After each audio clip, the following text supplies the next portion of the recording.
Ya, baik, selamat siang untuk teman-teman semua dan juga untuk Ibu Dina Cynthia Putri selaku dosen pengampu dari mata kuliah Hukum Dagang. Pada kesempatan kali ini kami dari kelompok 5 akan memaparkan hasil observasi kami di mana kami melakukan observasi terhadap salah satu PT perseorangan yang ada di Kota Semarang, yaitu PT Garuda Indrajaya yang bergerak di bidang jasa rental mobil.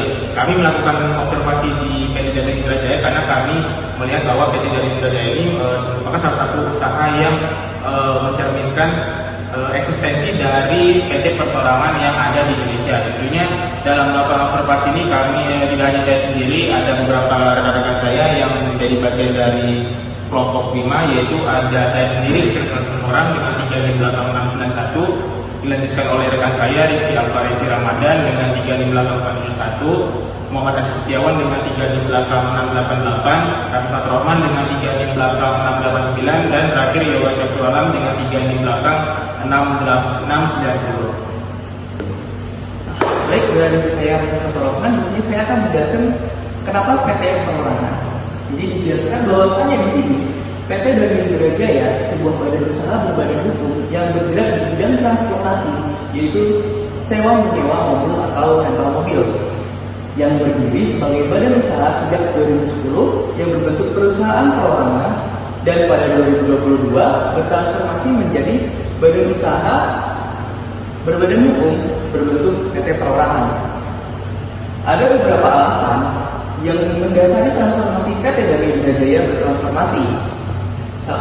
Yang pertama adalah kepastian hukum, yang mana di sini memberikan status badan hukum resmi bagi usaha perorangan. Yang kedua adalah pemisahan kekayaan, yang mana ini melindungi aset pribadi dari risiko kerugian operasional perusahaan. Dan yang terakhir adalah formalisasi ekonomi yang mendorong unit usaha informal naik kelas menjadi entitas profesional. Baik, berlanjut. Nah, pembahasan selanjutnya adalah dasar hukum eksistensi PT Perorangan. Yang pertama adalah UU nomor 6 tahun 2023 tentang UU Cipta Kerja yang mengubah UU PP nomor 40 tahun 2007, melegitimasi pendirian perseorangan oleh satu orang pendiri. Yang kedua adalah PP nomor 7 tahun 2021 fokus pada kemudahan, perlindungan, dan pemberdayaan koperasi serta UMKM. Yang ketiga adalah Peraturan Pemerintah Nomor 8 Tahun 2021 mengatur teknis modal dasar, pendaftaran pendirian hingga pembubaran bagi entitas UMKM. Lalu yang keempat adalah Permen Kumham Nomor 21 Tahun 2021 aturan pelaksanaan teknis tata cara pendaftaran dan perubahan data melalui sistem elektronik. Lalu yang selanjutnya adalah tentang kriteria skala usaha. Peraturan Pemerintah Nomor 7 Tahun 2021. Penentuan skala usaha sangat krusial untuk kewajiban pajak dan perizinan OXS LBA. Yang pertama adalah usaha mikro. Di sini modal usaha maksimal adalah 1 miliar dan omset tahunan maksimal adalah 2 miliar. Yang kedua adalah usaha kecil, yang mana modal usaha maksimal adalah 6 miliar dan omset tahunan maksimal adalah 15 miliar. Perlu diketahui, modal usaha tidak mencakup tanah dan bangunan tempat usaha. PT Garuda Indrajaya tergolong dalam usaha berskala kecil sehingga dapat berbentuk sebagai PT Perorangan. Perkenalkan, nama saya Alfarezi Ramadan. Jadi di sini saya akan menjelaskan syarat subjektif pendiri. Yang pertama itu ada warga negara Indonesia terbuka hanya bagi individu bukan WNA atau badan hukum. Yang kedua ada usia kecakapan, minimal berusia 17 tahun dan cakap hukum. Yang ketiga itu ada batasan kuantitas. 1 orang hanya boleh mendirikan 1 PT perorangan dalam kurun waktu 1 tahun.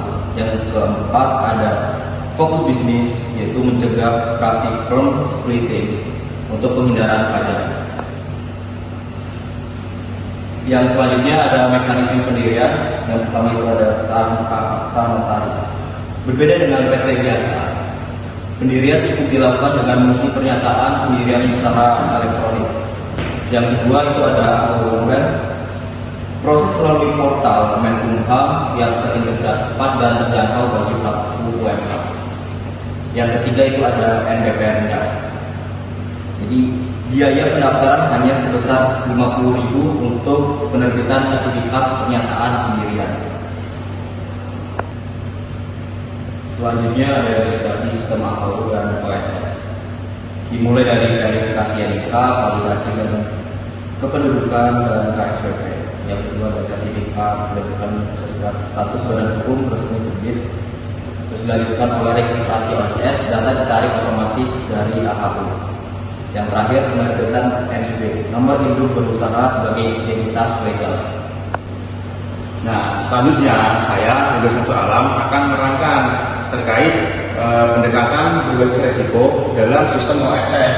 Nah, yang pertama ada perusahaan dengan risiko rendah. Jadi instrumen perizinan yang harus disiapkan yaitu hanya NIB saja sebagai legalitas tunggal berdirinya suatu perusahaan. Nah, itu berlaku langsung sebagai identitas dan izin usaha perusahaan tersebut. Kemudian ada perusahaan dengan resiko menengah rendah, teman-teman. Nah, jadi perizinan yang harus disiapkan yaitu NIB dan sertifikat standar.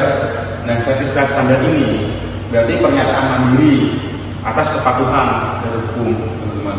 Kemudian ada resiko menengah tinggi yang harus disiapkan yaitu NIB dan sertifikat standar yang terverifikasi.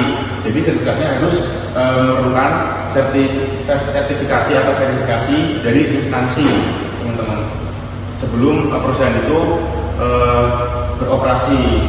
Kemudian ada perusahaan dengan risiko yang tinggi, teman-teman. Ini diperlukan NIB dan perizinan bisa izin lingkungan, izin prinsip, dan lain sebagainya lah. Nah, itu memberikan perizinan penuh terhadap pemerintah pusat dan pemerintah daerah. Nah, berhubung PT Garuda Jaya ini tergolong dalam perusahaan dengan tingkat risiko rendah, maka perizinan yang harus disiapkan yaitu hanya NIB saja, gitu. Kemudian next. Nah, akuntabilitas dan sanksi daripada suatu badan usaha yang berbentuk PT perorangan. Nah, sebagai badan usaha yang berbentuk PT perorangan, PT Garuda Jaya ini berkewajiban untuk melaksanakan pelaporan elektronik ke Kementerian Hukum, teman-teman, setiap tahunnya. Nah, selambat-lambatnya itu 6 bulan setelah akhir tahun. Nah, batas waktu pelaporannya 6 bulan, teman-teman. Nah, risiko ketidakpatuhan atas pelaporan tersebut. Nah, yang pertama tergugat tertulis, kemudian blokir layanan AHU, kemudian ada pencabutan status. Nah, ini yang dilaporkan itu PPh-nya ya, teman-teman, atau pajak penghasilan. Nah, kemudian ada intensi pajak, itu diatur dalam PP nomor 55 tahun 2022. Menjelaskan bahwasanya tarif daripada PT perorangan ini rendah, teman-teman, hanya 0,5% dari omset bruto. Kemudian ada ambang batasnya. Nah, ini berlaku bagi perusahaan atau pengusaha yang memiliki omset hingga paling besar itu 4,8 miliar per tahunnya. Nah, dengan minimalnya itu kurang-kurangnya dia sebesar 500 juta. Itu tidak kena pajak bagi usaha mikro.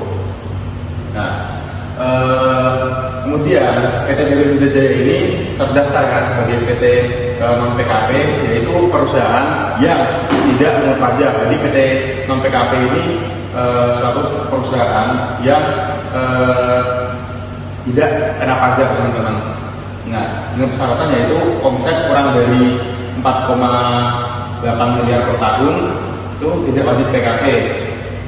Nah, itu PT perorangan ini indikasi bahwasanya PT ini tidak boleh memungut PPN, kemudian tidak boleh menerbitkan faktur pajak, dan tidak ada kewajiban lapor SPT masa PPN, namun tetap berkewajiban untuk melapor PPh tiap tahunnya, itu, teman-teman.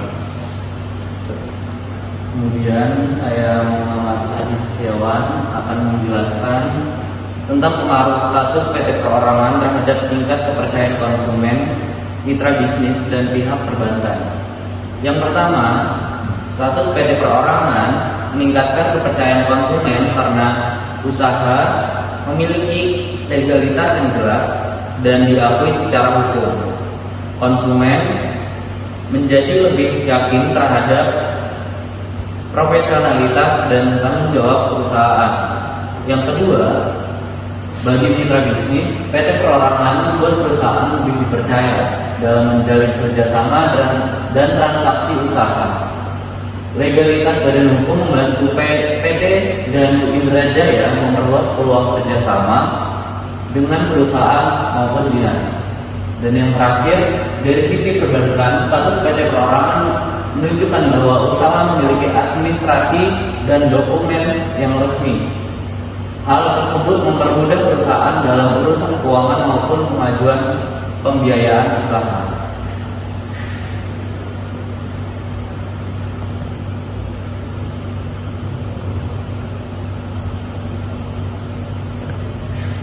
Kemudian pentingnya eksistensi PT perorangan dalam mendukung perkembangan usaha dan perekonomian di Indonesia. Eksistensi bagi PT perorangan penting karena memberikan kemudahan bagi pelaku usaha kecil khususnya untuk memperoleh legalitas badan hukum. Dengan legalitas tersebut, usaha dapat berkembang lebih profesional dan memiliki peluang kerjasama yang lebih luas. Kemudian PT perorangan juga mendukung pertumbuhan perekonomian Indonesia karena mendukung pelaku UMKM untuk masuk ke sektor usaha formal, yang menjadikan hal ini membantu meningkatkan aktivitas ekonomi, investasi, dan kepercayaan dalam dunia usaha. Terakhir, di sini terlampir QR code yang bisa di-scan yang berisi dokumentasi observasi dan notulensi wawancara. Baik, dari hasil pemaparan observasi yang sudah disampaikan oleh rekan-rekan saya, dapat kami simpulkan bahwa PT Indra Jaya ini menunjukkan bahwa PT Persorangan ini merupakan salah satu bentuk usaha yang paling efektif dalam usaha mikro kecil di Indonesia, untuk memastikan bahwa PT Persorangan dan juga usaha-usaha yang ada di Indonesia ini dapat memiliki legalitas hukum yang jelas, serta dalam hal ini pembentukan PT Persorangan ini memberikan kemudahan bagi pelaku-pelaku usaha dalam proses pembuatan izinnya. Dalam hal ini PT Persorangan juga mendukung pertumbuhan UMKM dan perekonomian Indonesia melalui integritas usaha dan legalitas usaha yang lebih kuat dan terintegrasi. Mungkin demikian yang dapat kami sampaikan dari kelompok 5. Apabila ada yang mau ditanyakan terkait dengan hasil pemaparan kami, teman-teman dapat menanyakannya pada kolom komentar yang sudah tersedia di bawah ini. Mungkin sekian dari kelompok kami. Apabila ada kurang kami mohon maaf. Sekian dan terima kasih.